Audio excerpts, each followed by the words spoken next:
নবী করিম হযরত মুহাম্মদ সাল্লাল্লাহু আলাইহি সাল্লামের জন্মবার্ষিকী উপলক্ষে চাঁদপুরে এই প্রথমবারের মতো অনুষ্ঠিত হলো নৌপথে বর্ণাঢ্য শোভাযাত্রা। ইসলামী বেশ কয়েকটি সংগঠন তারা এই শোভাযাত্রা আয়োজন করেছে।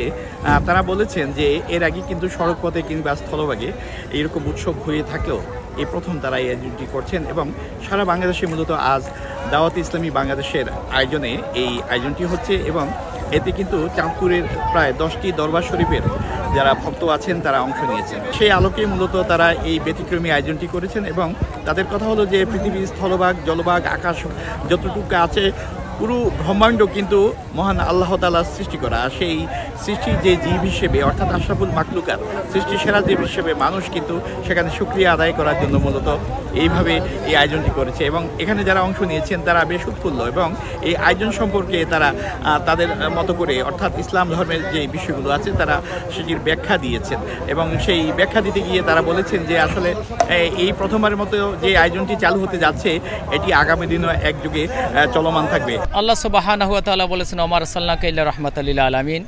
তারপরে আল্লাহ পাক বলছেন ওয়ালাকাদ কাররামনা বানি আদম ওয়া হামালনাহুম ফিল বাররি ওয়াল বাহর। আল্লাহ পাক বনি আদমকে জলে এবং স্থলে সম্মানিত করেছেন। আমার নবী সমস্ত মাখলুকাতের নবী, জমিনেরও নবী, আসমানেরও নবী, পানিরও নবী। সেজন্য এতদিন জুলুস হয়েছে জমিনে, আজকে আমরা পানিতেও করব, যাতে করে পানির যে সমস্ত জীব, উদ্ভিদ, মাছ যারা আছে এরা যেন ধন্য হয়। আল্লাহ সৃষ্টি না করলে কায়নাতের কিছুই সৃষ্টি করতেন না। ওনার আগমনে আমরা সকলেই খুশি। আজকে ওনার জুলুস নারাই তাকবীর, নারাই রিসালাতের স্লোগান দিয়ে মানুষগুলো নদীপথে আজকে জুলুস করতেছে। 1500তম ঈদে মিলাদুন্নবী পেলাম, 1600 আমরা পাবো না।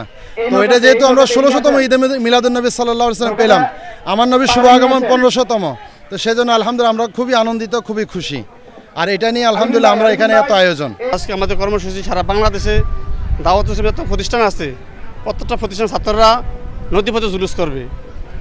আর খালি বাংলাদেশ নয়, 162টি রাষ্ট্রের মধ্যে দাওয়াত ইসলামের কাজ চলতেছে। তো দাওয়াত ইসলামী বাংলাদেশের চাঁদপুর জেলা শাখা এই চাঁদপুর 3 নদী মোহনা থেকে শুরু করে ইসলামপুর গাছতলা অর্থাৎ ডাকাতিয়া নদী পেরিয়ে প্রায় 10 কিলোমিটার এলাকা নিয়ে এই শোভাযাত্রাটির আয়োজন করেছে। এতে চাঁদপুরের প্রায় 10টি দরবার শরীফের ভক্তরা অংশ নিয়েছেন। ফারুক আহমদ, সময় সংবাদ, চাঁদপুর।